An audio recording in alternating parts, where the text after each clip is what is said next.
Então, gente, como todo mundo sabe, eu sempre posto vídeo um dia antes da prova,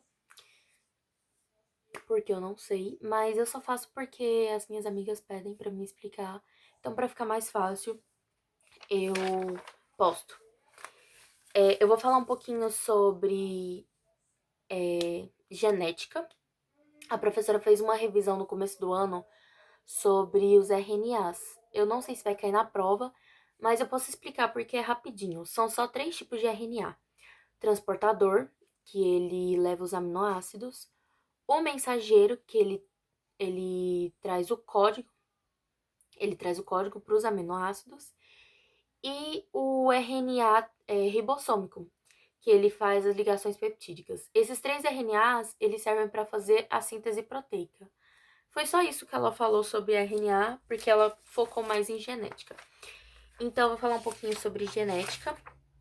É mais teoria mesmo. E não é muito complicado, gente. Eu vou explicar para vocês. E na hora de aplicar no exercício, tem uns exercícios do capítulo 1, que é o 25, o 26, eles são muito bons para estudar. Se eu fosse vocês, eu fazia. Se alguém tiver dúvida, pode mandar mensagem no WhatsApp. A genética, ela é a parte da ciência que estuda hereditariedade, ou seja, o que passa de pai para filho. Um dos caras que mais estudaram a genética, um dos primeiros, na verdade, foi o Mendel. O Mendel, ele fez um estudo com ervilhas. A ervilha que ele estudou foi a Pisum. Por que ele fez o experimento com ervilhas? Ele queria testar a dominância das características. Então, assim, ele usou as ervilhas por quê? Porque as ervilhas, elas têm um ciclo mais rápido. Então, ele conseguiria ver e os aspectos são mais visíveis. As ervilhas, elas podiam ser verde ou amarela. E ele testava a dominância dessas ervilhas. Então, foi por isso que ele escolheu, pela facilidade do cultivo também. E essas ervilhas, elas se autofecundam, ou seja, o gameta feminino dela fecunda com o gameta masculino dela. Então, essas ervilhas são autofecundadas, por isso que elas são mais rápidas também, o ciclo delas.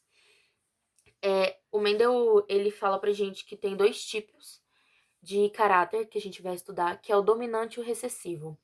O dominante seria a característica, como o próprio nome diz, que domina.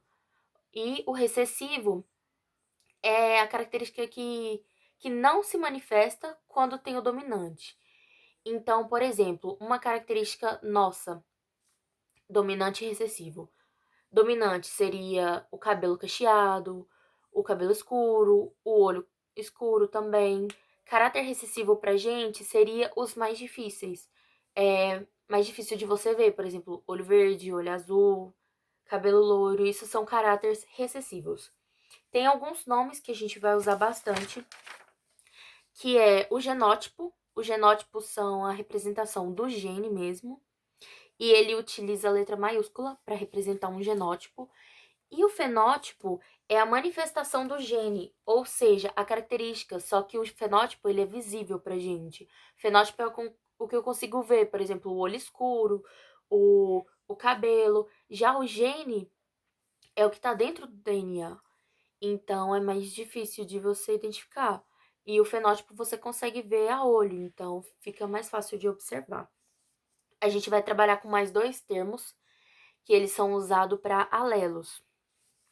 Os termos são homozigoto e heterozigoto. O homozigoto é quando os pares de alelos são iguais, e o heterozigoto é quando os pares de alelos são diferentes. Ana, mas o que seria alelos? Os alelos, eles são os genes que apresentam de diferentes versões. Ou seja, o gene, ele pode ter o caráter dominante e o recessivo.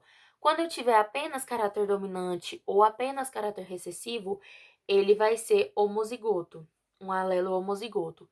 E heterozigoto é quando tem um dominante e um recessivo. Então, os pares de alelos são diferentes. O que mais que eu posso falar para vocês? Os conceitos.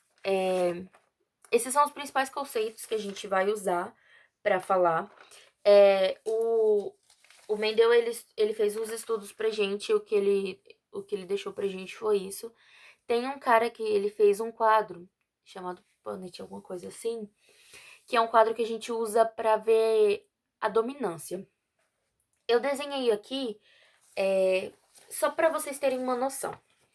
Esse daqui seria o quadro que a gente usa para estudar.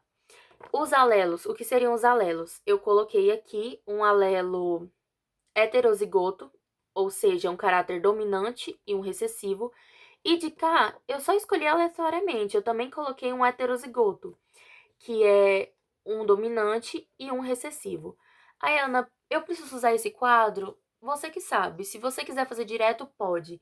O que você faria? Por exemplo, se o exercício te der esse alelo e esse alelo, o que você vai fazer? Você vai multiplicar todos os termos, por exemplo, esse por esse e esse por esse daqui, e a mesma forma vice-versa. Você só vai multiplicar todos os termos de um por todos os termos do outro. No final, você vai achar 4, que é esses 4 aqui. Por exemplo, se eu multiplicar esse daqui com esse daqui, deu azão, azão. Ou seja, o que eu tiver, por exemplo, um cruzamento, ele vai ser dominante. Por quê? Porque tem o A maiúsculo. O A maiúsculo, ele é dominante. Quando eu multiplicar o azão com o azim, vai dar azão, azim. Vai ser dominante ou recessivo? Vai ser dominante, porque quando tiver o caráter dominante, o recessivo não manifesta. O único jeito do recessivo manifestar é se só tiver recessivo. Por exemplo, se eu multiplicar esse por esse daqui, vai dar esse daqui, vai dar azinho, azinho. Nesse caso, o azinho, azinho é recessivo. Então, nesse caso aqui, que eu coloquei dois alelos heterozigotos, azão, azim, azão, azim, você pode notar que tem 3 que vão ter o azão, ou seja, 75% vai ser dominante, e eu só tenho um que deu azim, azim. Então, ele vai ser 75% dominante e 25% recessivo. Ana, como eu uso isso no exercício? Por exemplo, ele vai falar para você que vai cruzar uma planta alta. Essa planta geralmente ela é alta, então o caráter dominante dela é alto. E o recessivo, que é se a planta for baixa. Então eu vou pegar e vou fazer o cruzamento dessas plantas. O que vai acontecer? A planta alta ela é dominante e a planta baixa ela é recessiva. Quando eu multiplicar a dominante pela recessiva, vai ser mais ou menos isso daqui. Vai ser mais ou menos isso daqui. Vai dar que 75% dessa planta vai ser alta. Por quê? Porque a dominância dela é alta. E 25% vai ser recessivo. Eu aconselho fazer os exercícios do primeiro capítulo, o 25, 26 e o 28, porque eles são muito bons. Se alguém tiver dúvida, pode perguntar no WhatsApp como é que faz. Que eles vão ser muito bons para estudar para a prova, porque ele fala disso. Mas na verdade é isso mesmo. Esse quadro você pode usar ele, ou então você pode multiplicar, por exemplo, cada termo um pelo outro. Tem esse quadro, ele chama quadro de Punnett, alguma coisa assim. E tem mais 3 coisas que a gente vai estudar. Tem alguns alelos que eles são denominados letais. Esses alelos, eles são, por exemplo, um tipo de alelo letal para o ser humano é a acondroplasia. O que é isso? É quando a pessoa. Deixa eu ver. A acondroplasia é quando você tem um alelo. Se esse alelo for normal, você vai ser normal. Se esse alelo tiver um, um- uma característica diferente, a pessoa é anã. Ela nasce com nanismo. Agora, se ela apresentar, dessa característica do anã, se ela apresentar os dois alelos iguais, ela vai ser. Os ossos não vão se formar. Então, é uma doença que é letal. E por isso que são chamados alelos letais, porque se os dois alelos for igual, a pessoa não. Ela morre. Ela nem forma os ossos. Mas se só um deles for, a pessoa nasce anã. Isso é um caso nosso. Tem os alelos múltiplos, que ela fala mais sobre, a professora fala mais sobre os coelhos. Tem que dar uma olhadinha no livro. Deixa eu ver a página que fala sobre isso. Na página 22 ela fala sobre isso. Mas, assim, ela não explicou muito bem, então eu acho que não vai cair muito isso. Tem a ausência de dominância. A ausência de dominância nada mais é do que quando você tem, por exemplo, dois alelos que são dominantes, por exemplo, azão e bezão. Quando você junta esses dois, vai dar azão, bezão. Ou seja, quando a letra é maiúscula, está referindo ao genótipo. E não tem dominante. Por quê? Porque os dois alelos vão ser dominantes. E se a ausência de dominância é quando os dois alelos vão ser dominantes. Um caso disso é de tipagem sanguínea.